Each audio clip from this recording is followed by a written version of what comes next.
বিভিন্ন দলের নেতারা বলেন যে জামাত ইসলাম যদি ক্ষমতায় আসে বা রাষ্ট্র ক্ষমতা যায় তাহলে তারা দেশ পরিচালনা করতে পারবে না। আমার প্রশ্ন হলে তারা কেন পারবে না? আপনারা যদি পারেন তারা কেন পারবে না? আপনার দেশে তারা আরো ভালো পারবে কিভাবে শুনুন।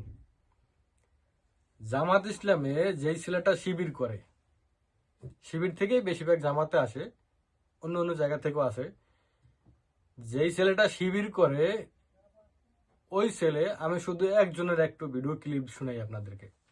এই যে শিবিরের বর্তমান সভাপতি, ক্ষেত্রে যে কত শত প্রতিবন্ধকতা আছে আপনি কল্পনা করতে পারবেন না।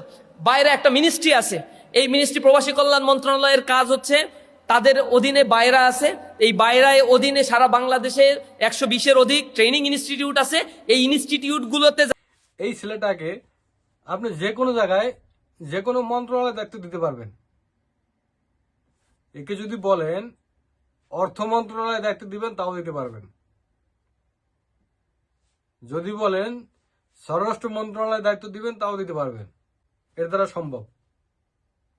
কিন্তু যারা বলে যে জামাত ইসলাম ক্ষমতায় গেলে রাষ্ট্র পরিচালনা করতে পারবে না, তাদের যোগ্যতা কি?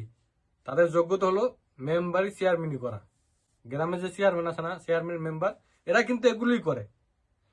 একজন সংসদ সদস্যের কাজ হইল দেশের নীতি নির্ধারণ করা, আইন প্রণয়ন করা,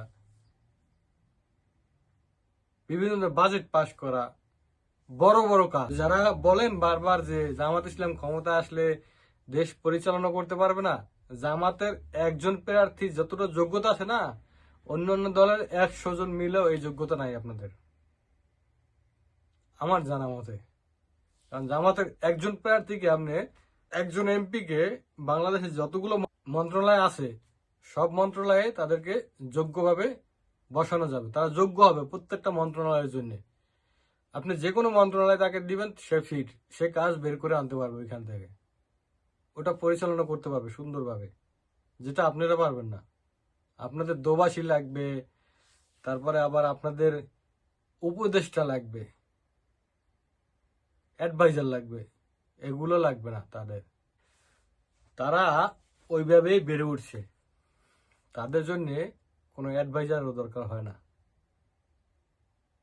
তারা একাই সবকিছু করতে পারে, যেটা আপনারা পারেন না। কারণ আপনাদের সারাদিন চিন্তা ভাবনা থাকে অন্য জায়গায়, আর তাদের চিন্তা ভাবনা থাকে কিভাবে মানুষকে ভালো একটা সার্ভিস দেওয়া যায়, ভালো একটা সুযোগ সুবিধা দেওয়া যায়, মানুষের জন্য ভালো কিছু করা যায় কিনা, এটা নিয়ে তারা ভাবে। আর আপনারা যেটা নিয়ে ভাবেন ওটা নিয়ে তারা ভাবে না।